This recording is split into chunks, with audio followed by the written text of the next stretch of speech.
Welcome to Kiki's Talk Buffet. Let's talk it out. You know that frustrating feeling, right? You carve out a weekend, declutter like a champion, feel that wave of organized bliss, Oh, yeah. and then, seemingly overnight, the chaos just creeps back in. It does. It's a cycle many find themselves trapped in. You're not alone if that sounds all too familiar, and that's exactly what we're digging into today, specifically for you, the learner. Mm. You want to understand why this happens and how to break free, without getting lost in endless detail. Right. We'll get to the core of it. Our guide for this deep dive is Marie Kondo's The Life-Changing Magic of Tidying Up, or Siche. It's a book that, well, it goes beyond just surface organization. It really does. It looks at the psychology of our possessions, offers some very specific techniques. It's definitely struck a chord. Absolutely. Prompted a lot of people to reconsider their relationship with their stuff. So our mission today is to distill the most crucial and perhaps surprising insights from Kondo's method, to help you understand why your past efforts might not have delivered lasting results and maybe offer a fresh perspective. Okay. So let's start with this thought. What if the reason your home doesn't stay tidy isn't really a reflection of your inherent disorganization, but maybe it's about a fundamental issue with the way you've been approaching the problem all along? That's the core assumption. Kondo challenges right from the start, isn't it? Right. The book makes this pretty bold claim. Tidy once using her method, and your space will stay tidy permanently. Permanently. That's a big word. It is. Now, if you're like me, your initial reaction might be a healthy dose of skepticism. Like, permanently. That skepticism is understandable because we're often taught that tidying is an ongoing maintenance task and a little bit here and there. Exactly. And Kondo argues that this very approach, this idea of tackling clutter in small daily doses, is a key reason why we never seem to truly get ahead. Think about the common advice. Tidy up for 15 minutes each day. Sounds manageable, doesn't it? It does seem logical on the surface, like a sustainable way to manage clutter. However, Kondo's experience suggests this method is often like trying to empty a bathtub with a teaspoon while the tap is still running. Huh, good analogy. You never actually reach empty. And she speaks from firsthand experience. She talks about reading The Art of Discarding and it triggering this dramatic decluttering spree in her own small space. 8 huge bags of stuff gone in just a few hours, wasn't it, from a small room? Yeah, that's a pretty compelling before and after. And what's really insightful there, I think, is the idea that a significant one-time effort can create a lasting shift, not just in your environment, but maybe more importantly, in your mindset towards your possessions. Right. It's about breaking that cycle of constant but ultimately kind of ineffective small tidying efforts. Okay, so another piece of well-intentioned advice that gets a second look in Kondo's book is the idea of taking it easy. Don't aim for perfection, maybe just tackle one item a day. Sounds gentle, less overwhelming. The intention is likely to prevent burnout, sure. But Kondo shares her own attempt at this slow and steady approach, and she found it just didn't work for her. Why not? Well, if you tend to accumulate things faster than you're discarding them, even at one item a day, this trickle-out approach just can't keep pace. Okay, so you might feel like you're doing something. Yeah, you feel productive, but the overall level of clutter never really decreases significantly. Gotcha.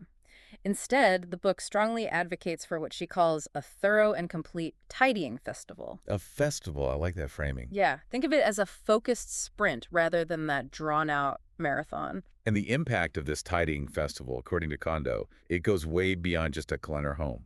She suggests it can be a real catalyst for broader life changes. It's not just about aesthetics. This is where it gets really interesting for me. The book includes these anecdotes right in the foreword and introduction.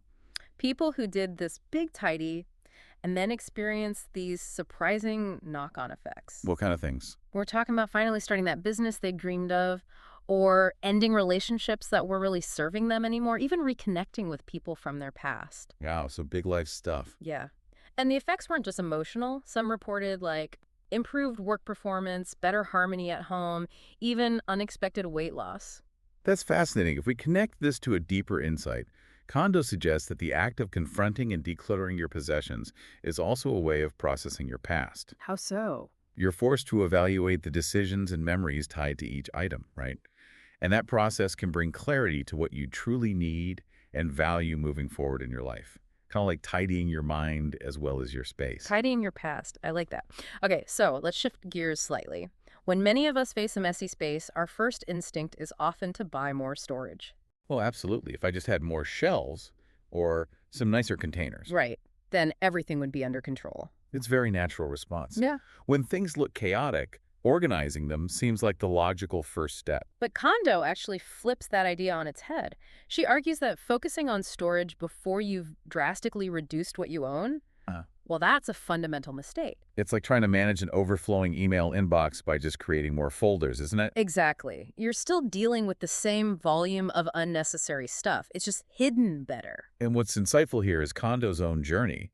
She admits she used to be quite enthusiastic about storage gadgets herself. Oh, really? Yeah, only to realize they were just a superficial fix. The underlying problem wasn't a lack of storage. It was simply having too much stuff. Right. All those bins and organizers just become another layer of stuff to manage, often hiding things we've completely forgotten about, things we don't even need. So the core principle she emphasizes is that the very first step, the non-negotiable priority, is always discarding. Get rid of the excess before you even think about where to put what's left. Makes sense. And this leads us to another really crucial aspect of her method, how you actually approach the tidying itself. Most of us, myself included probably, naturally tackle it room by room. Yeah, do the living room one weekend, the bedroom the next. It feels logical, right? You focus on one specific area, you see tangible progress there. Seems like it. However, Kondo strongly advocates against this location-based approach. Instead, she champions tidying by category of item. Okay, explain that. So instead of spending a day on your bedroom, you would gather all the clothes from every single place they live in your house. Closets, drawers, maybe that box in the attic, the laundry basket, Everywhere. everywhere. And deal with them all at once. Then you move on to all the books, then all the papers, and so on, through categories like kimono. Kimono. Yeah, that's the Japanese term she uses for miscellaneous items, like kitchen gadgets, stationary CDs, tools, all that kind of stuff. You got it. And then finally, sentimental items. Right. And she even shares a personal story about this, realizing she had been tidying the same types of things, like maybe socks or pens, in different parts of her house for 3 years, without ever fully grasping how much she actually owned. Wow. That really illustrates how our belongings get scattered, doesn't it? And how easy it is to lose track of the sheer volume. The key insight here is that by bringing together all similar items in one spot, you gain a true, sometimes shocking, sense of the total quantity you possess. And that makes it much easier to make informed decisions about what you truly need and what you can actually let go of. Exactly. A room-by-room approach just doesn't give you that comprehensive overview. You're always dealing with fragments. Okay. Now, in the world of organization, you often hear advice like, tailor your methods to your personality. Are you a meticulous filer or more of a shove it in a drawer type? Find a system that aligns with your natural tendencies, yeah. Seems like common sense. We all have different ways of doing things. But Kondo actually spent a lot of time early in her career exploring this very idea. She really dug into it. Yeah, she delved into psychology, even asked clients about their blood types, their parents' personalities, trying to find a link between personality and effective tidying strategies. This went on for like 5 years. Conveyors. And what was the outcome of all that investigation? She concluded that ultimately it's not a particularly effective approach. Really? Why not? She realized that when it comes down to it, most people share the same fundamental tidying challenges. We all struggle with letting go of things, Difficulty discarding. and we can all be a bit lax sometimes about putting things back where they belong. Difficulty returning items, yeah. Those are the big two. So these broad personality distinctions don't really address those core issues effectively. So the foundational principle discarding first that remains universal, regardless of whether you consider yourself naturally organized or maybe organizationally challenged? Exactly. Okay, now we've mentioned this idea of a one-time tidying festival rather than ongoing daily chores. This might sound a bit daunting, especially if you're used to thinking of tidying as this continuous, never-ending task. Right. The distinction Kondo makes is important. There's everyday tidying, which is just putting things back immediately after you use them, wiping a counter. Basic maintenance. Yeah. And then there's this more significant tidying festival, which is that concentrated period of decluttering and organizing everything. And her point is that by completing this thorough tidying festival once, you establish a new baseline of order. Everything has a designated home. which then makes that everyday tidying much simpler, almost automatic, really. Because there's less stuff and you know where it goes. Exactly. The festival aspect emphasizes the need for focused energy and, a relatively condensed time frame to create that significant shift we talked about earlier. Yeah. It's not meant to drag on forever. But what about the inevitable? New items will enter your home, won't they? How does the tidying festival help with that potential disruption? Well, the idea is that by going through that intense process of intentionally choosing what to keep based on joy, you develop a much more mindful approach to what you bring into your home in the future. Ah, so it changes your habits going forward. You become more discerning about acquisitions. Yeah. You start asking, does this really spark joy before you even buy it? That makes sense. And this brings us neatly to what is probably the most iconic aspect of Kondo's method. That core question you ask yourself when you hold an item: does it spark joy?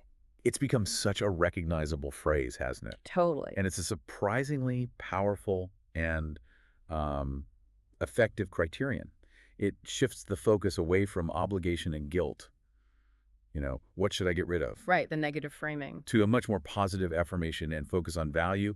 What do I truly love and want to keep in my life? It reframes the whole decision. She even shares her own experience. Apparently, early on, she was a bit of a discarding machine. Yeah, and it actually made her feel less happy. She was so focused on just getting rid of things that she kind of overlooked the importance of keeping items that truly brought her joy. That's interesting. So the goal isn't just emptiness. No. And the physical act of touching each item is key here. She really emphasizes that. It's not just a visual scan. Right. It's about engaging with the item, holding it, and noticing the actual emotional or physical response it evokes in you. Do you feel lift, a lightness, Hmm. or Yeah. or dread? And she connects this back to the fundamental goal of tidying, which isn't just about achieving a visually perfect minimalist space necessarily. Although that can be a nice side effect. Sure, but the deeper goal is about cultivating a joyful environment, surrounding yourself with things you genuinely appreciate and that support the life you want to live. Okay. So once you've embraced the spark joy principle, Kondo recommends a very specific order for tackling those categories of items we mentioned earlier. Yes, and this order is very intentional. It's not random. It starts with clothes, then books, then papers, then komono, the catch-all miscellaneous category. And finally, the most emotionally charged category: sentimental items. And this sequence is deliberate. It's based on the relative difficulty of making decisions within each category. How so? Clothes, generally speaking, have less deep emotional weight than, say, old photos. They're also often easier to replace if you make a mistake. So starting with clothes is a good way to practice and hone your joy-sparking intuition before you get to the harder stuff. Like building up your decision-making muscle. Exactly. And sentimental items like old photographs, letters, kids' artwork, they're last for a very good reason. Because they're the hardest. They're so intertwined with our emotions and memories that tackling them too early can completely stall the entire process. Yeah. You can easily get lost down memory lane and end up discarding very little. Yeah, I can see that happening. So the idea is, by the time you reach the sentimental category, you've already gone through clothes, books, papers, komono. You've practiced. Yeah. You've honed your ability to identify what truly brings you joy in those less emotionally charged categories. Making those tougher decisions about sentimental stuff may be a little more manageable. Hopefully, yes. You're clearer on your own values by then. Okay, there's a really practical, maybe slightly surprising piece of advice in the book that stood out to me: the no peeking for family rule when you're in the discarding phase. Ah, yes. It sounds a bit secretive, doesn't it? It does. What's the thinking there? Well, Kondo shares a story about a client, M-san, I think, whose mother started noticing items in the discard pile and began pulling things out, saying, oh, don't throw this away, or I could use this. Oh, dear. Undermining the whole process. Exactly. And it illustrates why it's often best if family members aren't directly involved in seeing what you're letting go of, especially during the discard phase. It makes sense when you think about family dynamics. Parents, especially, might feel a pang of guilt seeing gifts they gave years ago being discarded, even if those items haven't been used or even seen the light of day. Right. It's not necessarily about the item itself, but the emotion attached to the giving of it. And seeing it discarded can feel like a rejection, even if that's not the intent at all. So this rule is actually about being considerate. In a way, yes. It's about kindness and preventing the unintended consequence of unwanted items simply being redistributed and potentially becoming clutter in other people's spaces. As Kondo points out, your family has likely been managing just fine without these items up until now. Good point.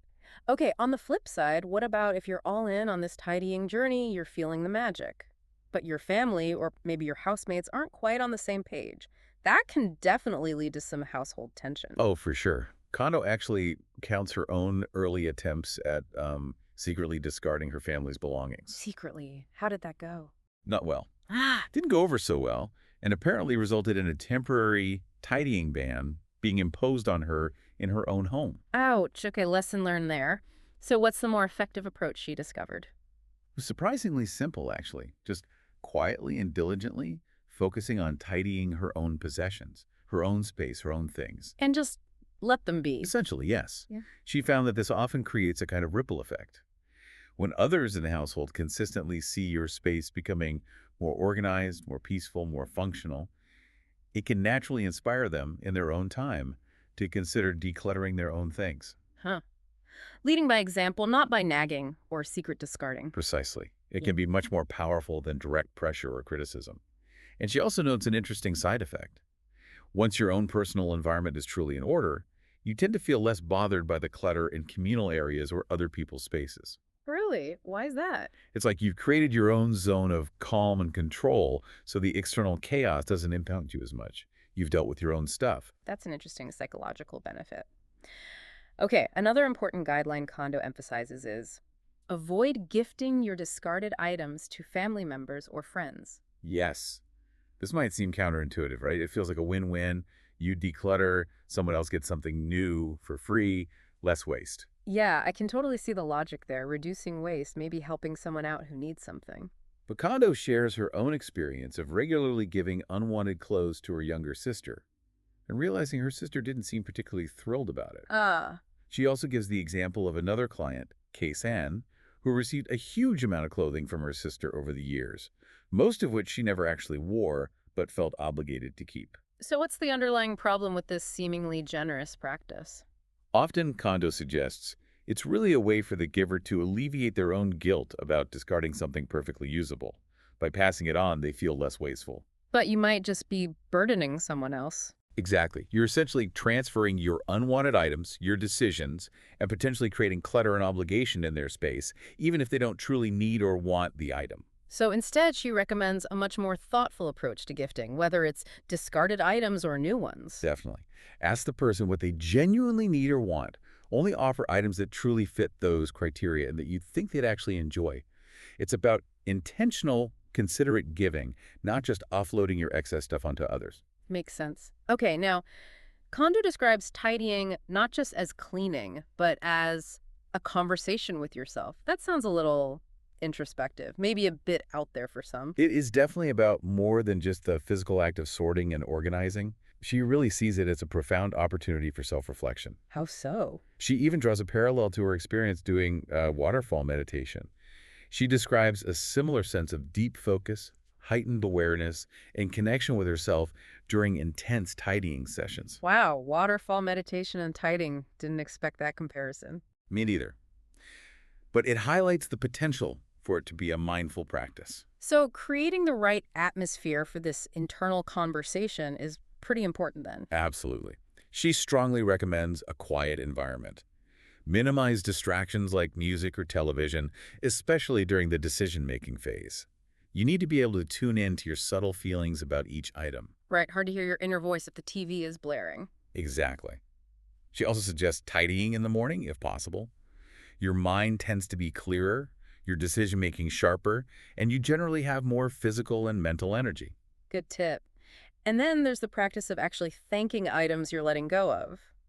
This also felt quite unique when I first read it. It might feel a bit strange, maybe, thanking an old, worn-out t-shirt you're about to discard. What's the real purpose behind it? It's about acknowledging the item's role in your life, however big or small. It's about closure, in a way. Even if something wasn't used much or didn't end up being quite right, it likely served some purpose at some point. Well, maybe that cute outfit you bought but never wore. Its purpose might have been simply to give you that thrill of excitement at the moment of purchase. That was its job. Ah, okay. Or an ill-fitting item. Maybe its purpose was to teach you what styles don't suit you, helping you refine your taste.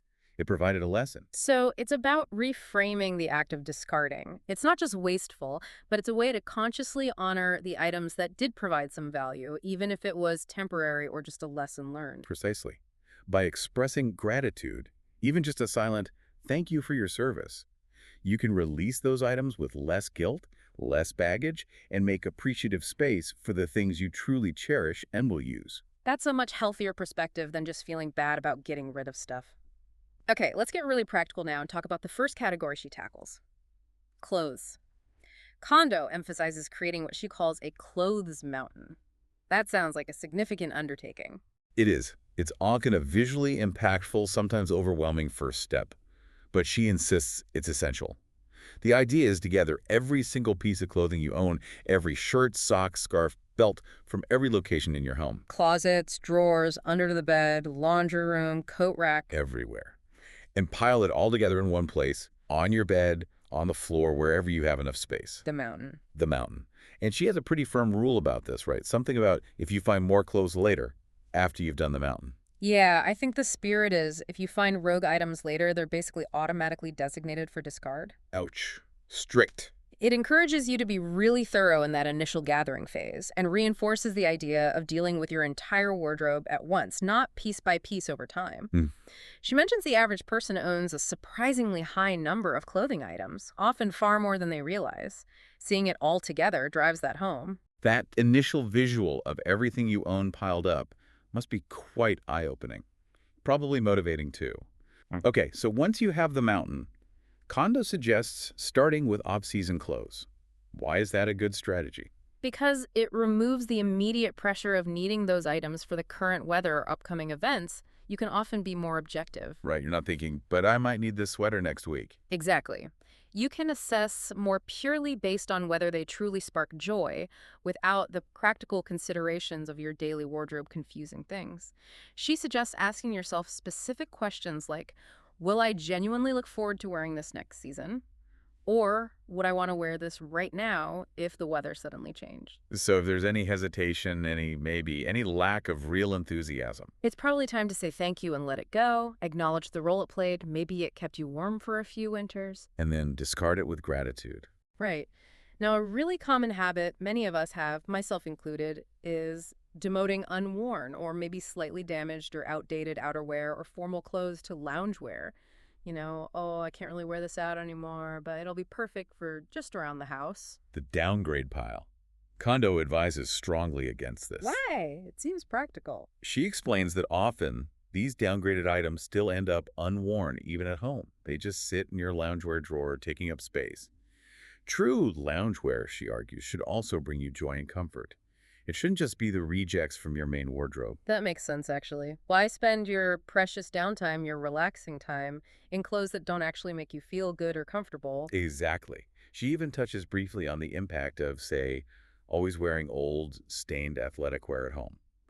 Her point is that the clothes you wear, even when you're just relaxing, can influence your self-perception and your overall sense of well-being. So choose loungewear intentionally, something you actually enjoy wearing, because your time at home is valuable too.